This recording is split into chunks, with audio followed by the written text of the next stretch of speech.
It's our last show of the semester and our last chance to say goodbye to our senior show edition of College Crossfire is coming up next. I guess we'll get into it, guys. Always enthusiastic, unbelievable, hard-nosed. Roll up the sleeves for this one. This Dallas team was very overrated from the start, like they always are every year. The talent's there. Tevin Mack, Eric Davis, and Cohen Roach are maybe three of the most talented guys in the team. Oh, that's an ugly shirt. Always a pleasure having you on, guys. Time to freak out.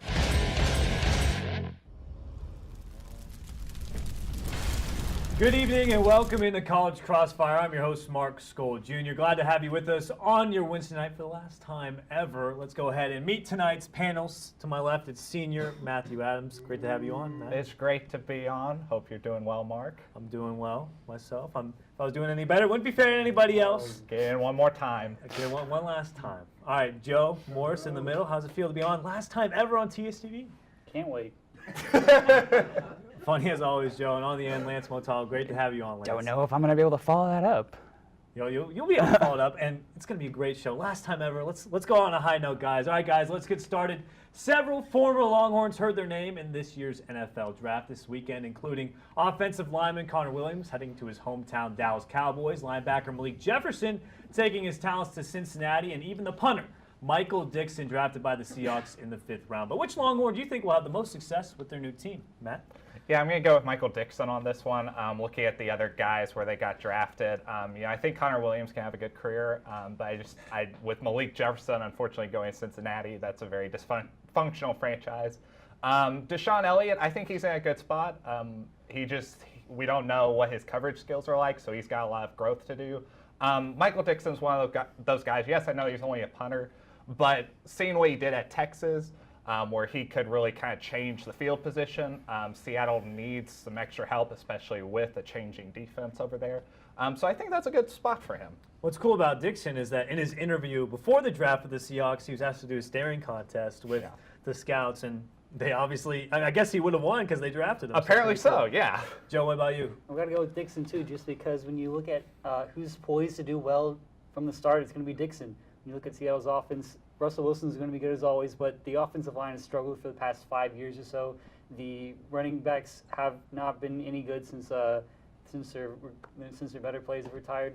The receivers have declined, and they've just lost Jimmy Graham for the season, or to the Packers. So they're not going to be doing too much on offense. So Dixon's going to get plenty of boot time to hang him high. What's crazy is that a lot of the guys who are punters and kickers, they can play for decades, not just one decade, but multiple, plural decades. And Dickson could have himself a pretty long NFL career. Lance? I think it's Deshaun Elliott just because, like Matt brought up, he's got no pressure on him. He got the 5th round. He's going to a defense that was in the top 10 last year. Yes, we don't know about his coverage skills, but he's got speed. That's an aging secondary. He's got time to develop. He's got to have every time in the world to develop because he's a 5th round draft pick. So he has got no pressure. So he's in the best spot. Yeah, I'm going to go with Lance here. I think Dickson's going to have a great career, but he's got no pressure on him. He already said it's the best pick the Ravens have ever made, and he's a hard-hitting safety. Reminds me of a guy who was a hard-hitting safety for the Ravens. Maybe not exactly like Ed Reed, but he's a hard-hitting safety. But it'd be cool to see him kind of follow in this. He's got that speed, and that's what they like on the Ravens defense. So Lance is starting us off with the point on the senior shows, guys. Moving on, tough weekend for Texas baseball out in Morgantown, West Virginia. After winning Game 1 of the series, the Longhorns dropped 2 straight and are now slated to be a 2 seed in the UCLA Regional. Still plenty of time left for Texas to boost its resume to host a regional, but what will it take for the Longhorns to host a regional? Joe? They're probably going to have to win out. When you look at where they were last week, they were 23rd in the nation. That's still pretty far up to host a regional. They got 2 big series coming out to finish the season. They got Tech next week, who's just below them in the standings, in the Big 12 standings. It's going to be on the road, too, so that's 3 games that they have to win to boost their resume. And you look at next week, too, it's TCU, kind of a rival for baseball, so those games are also in question. So if they can win those 6 games plus the games in between, I think they'll maybe squeak out a regional hosting thing. What's crazy is that last night it seemed like Texas was going to lose down 10-6 in the bottom of the 9th. David Hamilton hits that walk-off grand slam. Amazing moment. Lance, what about you? They're not going to host. They're too far back, just like he was pointing to earlier. They've dropped a couple already. They're they're not doing great or they're doing all right in the Big 12, but they need to start winning more Big 12 titles, start getting into the College World Series again, and then eventually down the line, maybe 2 or 3 years down the line, they'll start hosting again. But not for this season now. So Lance is on the pessimistic side of Texas. Big 12 baseball. is too stacked this year in baseball. Okay, all right. Matt? I think there's a possibility they can host. I mean, Joe already hit on it. They basically have to win out. They've been a pretty solid home team, but on the road, that's where they've really struggled. And so having to go to Tech, that's going to be a problem. The Big 12 tournament, for them to be able to host, they're probably going to have to win the Big 12 since Oklahoma State has the regular season right now. If they can win that postseason, maybe that's where they finally get to host, but that's about the only way this team can get that. I think if they win both series and then beat State again, Texas State, I think that they have a shot to host, but it's very unlikely unless if they win out. So I'll go with Joe. He got the point. He got the point ahead of time. Of course. Got the point out. So, Joe, you're getting us the point. All right, guys. Since this is our last time ever on the TSTV airwaves, instead of looking back, let's look ahead in Austin and in Texas especially. Football Honor is the king. Texas flag. For our I one last pledge time. allegiance to How do you guys think Texas Texas, football one will do in state, 2018? under God, Lance, one what are these guys indivisible. doing? I have no idea what they're doing, but here comes pessimistic Lance again. Oh, geez. 500. I think they're going to get to another meh bowl game. They're probably going to win that one. I personally think Tom Herman's only got 2 more years. Wow. He's gone. Nick Saban's coming in a couple years. I said that before. I'll say it again. That's a little bit I of don't- optimism. I don't care what you say. Roll this back when he comes aboard, but I think they finished 500. We get to see Tom Herman's people come in finally now. I just don't feel like they'll be able to do much Not next year. feeling confident about Tom Herman. Wow. Matt? I don't have any hope for this team. What we saw a couple of weekends ago with the spring game, I think the defense is going to be really, really good. But the problem is, like we've seen for the last 4 or 5 years, they don't have a quarterback. They don't have the offense in place.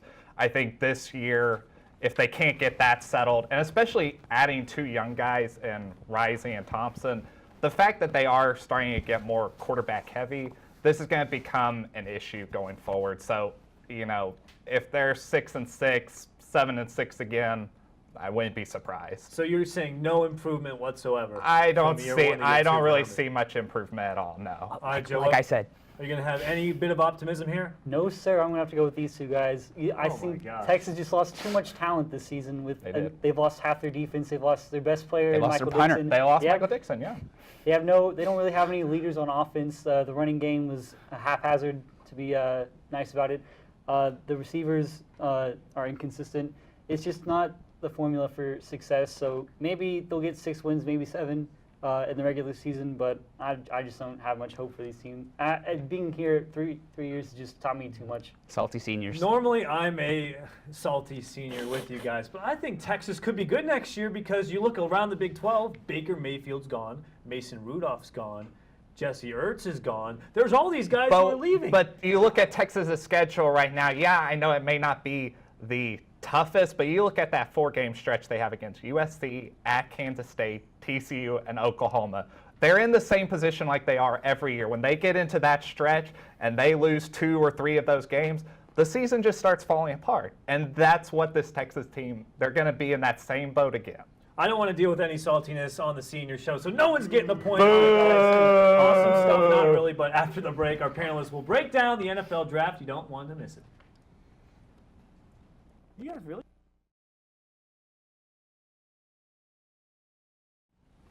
Welcome back in the College Crossfire, your home for live sports debate on the 40 acres. Let's take a look at the scoreboard. We got Matt, he's got 0. Yeah, no Joe respect with here. 1 and Lance with 1. You guys are a little bit salty here on the senior show. Gotta get that optimism flowing, guys. All right, guys, let's get after it. Tastes good. The NFL draft was this weekend where we saw 4 Longhorns selected, but that's not all we saw. Austin native and former Oklahoma quarterback Baker Mayfield was taken with the #1 overall pick by the Cleveland Browns, and Saquon Barkley will be the leader in the backfield for the New York Giants. But what team do you think won the draft, Matt? Yeah, there are a couple of teams I like, but I'm going to just focus on one right now. I really liked what the Baltimore Ravens did. What Ozzie Newsome did in this draft, considering it is his last one for the Ravens, it felt very much like, he was being conservative, drafting tight ends, taking Orlando Brown. He knows his dad dad played for the Ravens. I get Brown didn't have a good combine, but 3 years at Oklahoma, he was fantastic. And then trading up for Lamar Jackson, that was a huge deal, especially with question marks around Joe Flacco's future there. If Lamar Jackson really turns out to be the player people think he can be, that's a heck of a move on Ozzie Newsome and Baltimore's part. Yeah, I mean, he could be a real stud at No, the next yeah. level, especially if they get some weapons on off. They don't really have that many Right. receivers, but if they get some weapons for Jackson, they could. But be they have really, a few really weapons good. there, yeah. Joe? I'm going to say Denver, and I know right off the bat you're going to say, well, they didn't address the quarterback need. But when you look at what the draft is for, it's for winning in the future, not for necessarily right now. So even though they didn't address quarterback, they still got a guy like Bradley Chubb on the defensive line to bolster that defense. They went for the positions that they win with. So they got a defensive line. They got 2 wide receivers early in the draft to boost their core like when they were winning. They bolstered running backs, which is also a need that they like, and the linebackers. So this is a team that's poised to win in the same form that they had been earlier in this decade. So I'm going to have to go with Denver. Yeah, address the defense, and they lost a couple guys on defense like Aqib Talib and other guys, but it was they definitely had a good draft. Lance? You're right. It's about winning now, and that's why it's not a team that won the draft. Eli Manning won the draft because they picked up probably the best athlete in the draft in Barkley. And if you look what happened when Elliott went to the Cowboys, they rocket shipped it all the way up to the playoffs. He's going to have a good run game finally. Eli doesn't have to just keep chucking it down to Odell. Odell can have some rest instead of being the only playmaker on that offense. So in the end, Eli's career is going to go longer. Yeah, they should have probably drafted a quarterback, but this helps Eli for the most part, and he's going to stay longer in his career and probably be with the Giants more. My only problem with the Giants, and you said Saquon's going to be good, but the Cowboys had an offensive line. The Giants don't really have an offensive line, so it's kind of. Penn State's offensive line wasn't great either, though. And Barkley struggled near the end of the season. He also didn't want to play. I mean, he's collecting the money. But I got to go with Joe here. Getting Bradley Chubb was a steal, so Joe's getting the point. All right, guys, moving on. We're in the thick of postseason play in both the basketball and hockey worlds. Both playoffs are in the second rounds, where we've seen Game 7s in both and a couple of overtime games in hockey. But for you guys, what has been the more intriguing playoff so far, basketball or hockey? Joe? I've got to go basketball, even though I love the NHL where it's at right now. When you look at basketball, you might not see LeBron James in the NBA Finals for the first time in a decade, maybe not even the conference finals. When you look at how they struggled against Indiana, when you can see how Kyrie Irving, this team really misses him a lot. They don't have that go-to scorer outside of LeBron anymore. Kevin Love hasn't really stepped up. In last game against Game 1 against Toronto, LeBron finally had a teammate score over 20 points in this postseason. It was J.R. Smith, so you're not going to get that kind of expectancy for the rest of this postseason from him like that. But when you look at how they struggled against Indiana and now they struggled against Toronto, they had to come back at the end. That's not very doesn't give you a lot of hope about where's Cleveland's at right now. But they're up 1-0 in the series, and in LeBron, a 7-game series. And LeBron didn't even play. I mean, I know he had a triple-double, but he didn't play as well as he had been. Especially in the stretch, yeah. But all right, what about you, Lance? Hockey or basketball? Hockey all the way, mainly because we know it's either going to be the Rockets or the Warriors, and LeBron's probably going to be the Eastern Conference Finals. I will believe that he won't be it when he's actually eventually knocked out, finally. But until then, we assume LeBron's always going to be the Eastern Conference Finals. On the West side, it's got to be the Rockets or the Warriors. That's pretty much a given. One of those two teams is going to win. We don't know. It's usually open field for hockey. You got the Vegas Golden Knights, who are an expansion team, actually playing really well. They were number one. Yeah, really well. They were the number one seed coming into the playoffs.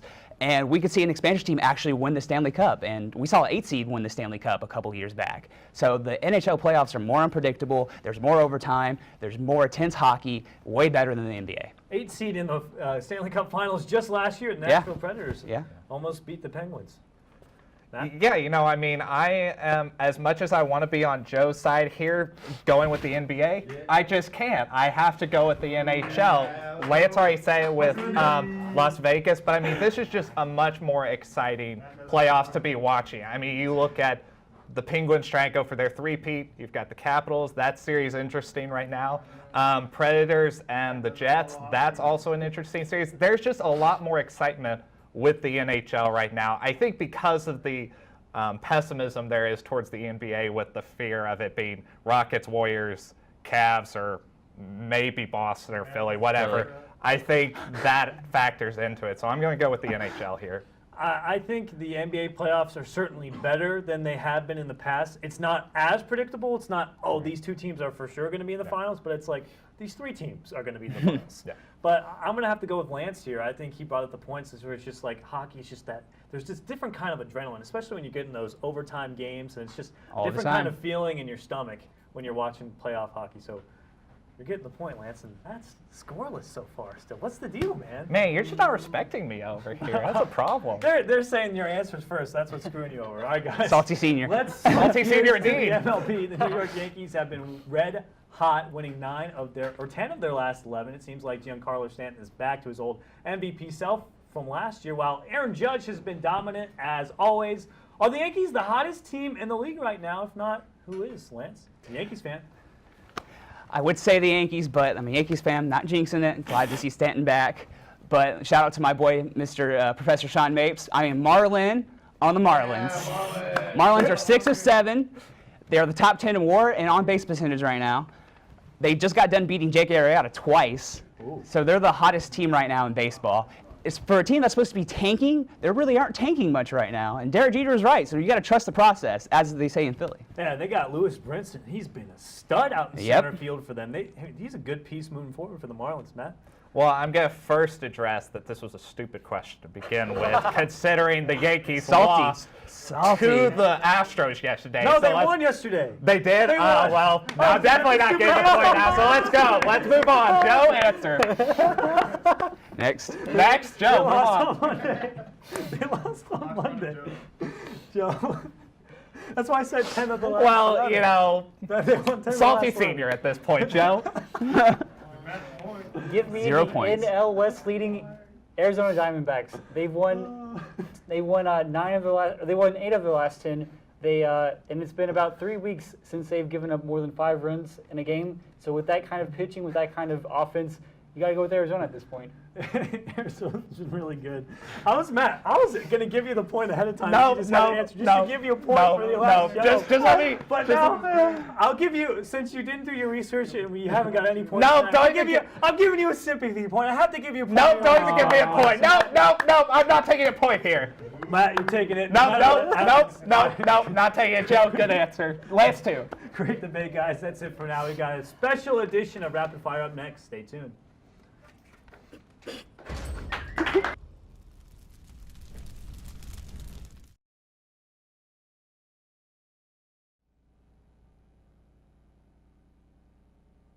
Up in here for some rapid fire, but it's not your ordinary rapid fire here on College Crossfire. We're going to say the game's over. Everyone wins. It's senior show. Everyone's getting. I mean, I had 2 points, I don't like so this. I had What 2 do you points. think? Let's just 2 points. It's 1 point. I don't like this. I had 2 points. But- Let's just get that straight. We're gonna have, since it's our senior show, we're gonna reflect. So first off, we'll start off. What's your favorite? Yeah, I know, right? But what's our favorite moment at TSTV Sports over the last couple of years? Oh man. Sheesh. I mean, So I'm rapid getting, fire, anyone can. yeah. I mean, I'm immediately gonna go to getting to cover both Notre Dame games. That was pretty sweet, despite a 38-3 beatdown in South Bend. But John Burt had a long. he reception in that did. game. That was probably Malik's best game in his career. Yeah. So that's what you're gonna go with best favorite TSTV Sports moment. Yeah. Let's go. With Okay. What about you guys? I'm going to say a couple weeks ago, Sean Mapes was on this show. He got a win locked up. But the question was, who do you think is the best sports team in America? And he said Houston.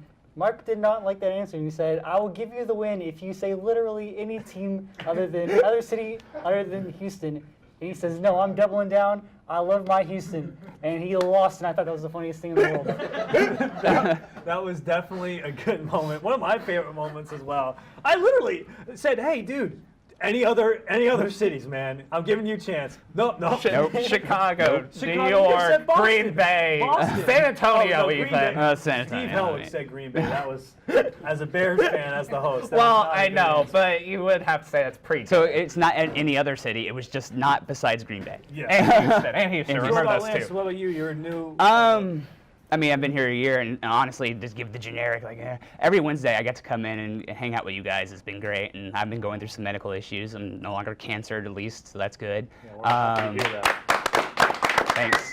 But yeah, so coming in and just hanging out with you guys, getting to know all you guys has been probably the highlight for me for TSTV. That's awesome. Yeah, for me, it's, again, getting to know everyone here. And just over the years, I've made all my friends in college have been all in TSTV sports. Most of my friends, my 4 other roommates. But I mean, we're a family here, and it's sad to see some of us go. But all right, we got a lot of time left here. We got a last rapid fire. Friends forever. So, what's your favorite Texas sports moment? We'll do favorite Texas sports moment as a student, and then if you don't have one as a student, it could be. Nothing will ever beat. I was at the 2006 Rose Bowl game. Okay. And Oh, God. yeah, I don't think anything. I was a high school student at the time, dating myself. I got to high five Matthew McConaughey. Nice. So let me pick All that right, name all right, up. all right. Haven't washed that left hand since. Well, I mean, a few I was times, gonna probably. say it No, smells no. a little funky. in here. Smells like Matthew McConaughey. Smells like Matthew Adams. I could, honestly, for all I know. Nothing will ever beat. Oh man, that last play, Vince Young 4th and 5, man. running into the end zone I don't and like just that play. Matt, don't really like Matt that was play. a USC fan. Yeah, I was at the time, Why so- he- and just see USC finally lose Oh, again. yeah. It was just Terrible. great. Yeah, just terrible. All right, what about you guys? Favorite sports moment at Texas? All right, Wow. This is hard. Wow. I'm gonna go. Well, okay. So, so when OU and Texas played, not this year, but Buddy Hield's year, that 22-0 run That that was a Texas fun did, game. that was pretty sweet. I wish I could say the North Carolina-Texas game, but I wasn't there for that one, so I gotta go. See, that's what I was with- going to say, because yeah. I covered that Yeah. game for TSTV. I was taking a statistics final from 7 to 10 that night. That was not a pretty memory. And you're not even a math major. That is correct. I thought I was going to do the business I thought I was going to do business foundations. And thought wrong. Correct. I thought very wrong. No, I was at that game covering it for TSTV, and it was such a cool experience because after the game, it was Javon Felix who hit the game-winning shot at the buzzer, and after the game, Roy Williams said, he reminds me of this old-timey YMCA player. That's what kind of player Javon Felix is. And I thought that was a really cool quote from Roy Williams. What about you, Joe? Favorite sports moment? I'm tempted to say something funny like Texas finally beat Kansas in football this year. Oh, that was a big one. But Right I- over the hump. That was big. I have Over to the hump. go with the 2016 Cotton Bowl when Texas beat OU when they were big underdogs. The first, That was pretty good. First Cotton Bowl I ever went to with my dad. That was a really fun memory, I guess. Oh, awesome. And you live in Dallas, too, so that was the first time Yeah, you went that's to? I crazy. mean, it's the fair, yeah. I don't want to drive in traffic and all that. Okay. Fair point. Very It's fair like, point. do you want to go South by Southwest when you live in Austin? Right. For me, I mean, like the North Carolina, I think everyone can agree on this one. The Notre Dame game here in Austin was really cool as well. Yeah. Double overtime, Tyrone Swoops diving in the end zone. Charlie Strong going out on the crowd surfing with the players. That was an awesome game as well. Yeah. Matt and I were on the sidelines for that one. He was on the sidelines most of the time. I was bringing him water. Yeah, that was, man, by the time we got into overtime, man, that was hectic. Banned people everywhere. Refs didn't know which direction sometimes we were going, but yeah, it was fun. That was fun. Yeah, it was fun being back for like 3 weeks. Yeah, We were for back. sure. They beat, who is it? They San Jose beat State? UTEP. No, it was UTEP. Notre Dame, UTEP. UTEP, then went to Cal, and we all thought, oh, we're going to the Natty, and then Matt thought, I watched the senior show from last year. So, funny fact for you guys: the senior show God. last year was Oh, called God. Crossfire. Matt Adams was actually on that show. I was. Yeah, he came in the back and he said, "Yeah, it's my last." Oh, show yeah, ever." yeah, because I And didn't think I was going to be he's back. been here a whole year. So, Yeah. what I gotta ask you, since we got, I mean, we he still thought got he plenty thought of he time. thought the Astros What was the deal won with that? yesterday. Well, so Were you just trying to make a dramatic comeback like Brett Favre? or No, what's the deal? I mean, no. I wish I could have done that. No, I had a couple of thoughts going through my head. I was either thinking about I'm gonna be taking an internship at this point out of state, hopefully getting a job at that point. Taking the Business Foundation course. Definitely not. I have a documentary I've been working on, so I thought, well, that's what I'm going to be focusing on more. Yes, thank you, Anderson. Fighting for Anderson. If you want to check it out, there's a short version right now. Anyways, but yeah, no. So that was kind of what I was thinking. But no, I've been here in Austin this whole time and still So you hanging around lied. this. You lied to I everyone. I didn't lie.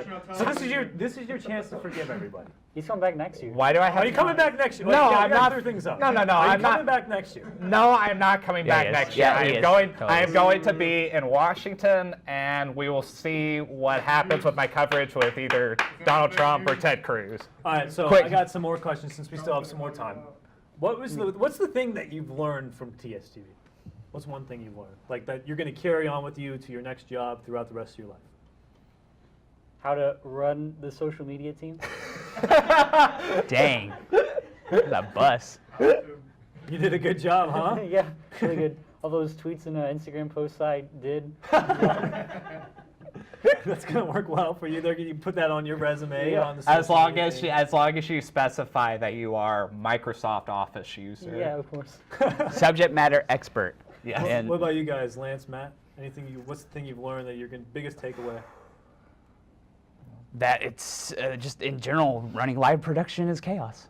It's controlled chaos. And that's, I mean, I already kind of knew that coming in, but just this is all chaos. It's where the magic happens, and behind the scenes is where it really happens, is through those guys. But the chaos is so much fun and so That's the much truth. cool to deal with. What about you, Matt? Thing you've learned? Man, I mean, I've learned a lot. I mean, when I first got to TSTV, I didn't know anything about cameras or TV stuff. Well, I knew a few sports. Josh Guerra, don't slander me right now. Thank you, good sir. Matt, there's on the camera, there's a red button on the that's the Right, record yeah, button. that's record. Okay. Thank you. I knew that much. But no, you know, just learning, you know, how to shoot, how to edit, just, you know, having a better understanding of what y'all do, because as much as I like to think writing stories is hard, there's so much more that goes on around here, so. And for me, if we go back to the Notre Dame game, it was the first time for us ever covering football. I've gone back and watched my package from that game. Oh yeah. Probably the worst package I've ever made in my entire life. Yeah, and my I'll never package show anyone was that. brutal. I have Yeah. it on private on YouTube so no one can see it. So, yeah. I haven't put mine on YouTube, but yeah, thank you. But since I believe we have some more time, do we have time? We got 3 seconds. We got. No, yes. We do have time. Don't Apparently we listen have to time. Josh. Since everyone's a winner here, everyone gets the FaceTime. So we'll start At the off same with time? Matt. Oh, we with have 1 to point. start off with me? Why can't we start off with All right, me? Lance. Let's just all do it at the same time. No. Lance, all right, get some FaceTime in. Honestly, I mean, this has been a blast, guys, and I will cherish every connection I made with everybody. Another favorite moment, just popping in my head, is when Mapes first did the Marlin thing, and we all died in master control. Forever will be ingrained in my memory. Forever. Every time you see the Marlins, you're going to think of Sean Hemphill Mapes. That and yeah. All right, Joe, FaceTime. I've been on this show for 3 years, and in that entire time, I've seen 1 MLS question, 1 soccer-related question. This is the largest sport in the world, the fastest-growing sport in North America, and we need more recognition from it. It's a bad day to bring this up because Roma just got knocked out of the Champions League in heartbreaking fashion. Go Chelsea. But I'm still going to root for my boys in soccer. So, Jonathan, need some soccer questions next year. Wait, so what was the MLS question? Was that? I asked MLS MLS. yeah, Was okay, that about okay. the expansion? or- Yeah. We had two. Oh, We had okay. 2 questions because then we asked what would they name the team. So that's That 2. doesn't count. But That's donuts. 2. You know, That's that's not you didn't get away So with it. that's too much. It's too much. Dang. Oh man. Well, for me, you know, I'm, you know, I've gotten to enjoy the last 3.5 years, gained to know everybody. I'm thankful. I will admit, I'm thankful to have met you and you bringing me into the show. Josh, stop it right now. Stop it. No, I mean, you know, I've gotten to meet a lot of great people here and gotten a lot of great experiences. You know, I will be looking forward to, I will admit, seeing Jonathan Polasic be hosting the show. He gave me a major heart attack last year when I was directing a show when his little fish shirt over here was hanging up, and he decided to put it back on, and we're about to come back live, and well, that was, never gonna forget that moment, but you're welcome, Jonathan. So, but no, you know, it's been fun, and look, I'm really looking forward to seeing what everybody does. All of us here, but also people who are going to continue running. We look forward the to seeing you shows. on this show next year. I won't be you'll on be this back. show next year. Stop that. Alumni Not on this show, show. alumni show. But in reality, I mean, it's been awesome getting to know all you guys, everyone. behind the camera that you guys can't see at home, but it's been awesome, and I can't speak it in the words because it's just been like amazing. Couldn't be any better. Doing song? And we got Jonathan Polasic, who's going to be the host next year. He's going to do a great job. He's going to do fantastic. And he's really going to do He's no, gonna be absolutely. awesome. We're super excited about him. He's gonna ask some MLS questions for Joe. But he's gonna do a great No job. MLS Jonathan questions, Polasic. please. No MLS. MLS show. Well, I mean, this is a guy. It's who's been on it's gonna be baseball. Every single TSTV. Whenever yeah. someone needs help filling in, he's been on. Oh, That's what TSTV's all about. one thing I do want to say, for the record, Katerina Biancardi, one of our fellow seniors, well, she said she won on this show. She, in fact, never won a single Crossfire And ever. that is not fake news. That is not fake news. That is not fake news. And I think that's a great way to end it, guys. That's it for College Crossfire. Special thanks to everyone in studio, Master Control, and to you for spending your Wednesday night with us. Till never again, I'm Mark Skol Jr. Good night. Peace out, yo. Good show, guys. Kat could have been on and she would have won by default. Yeah, she would have won, but she didn't want to win.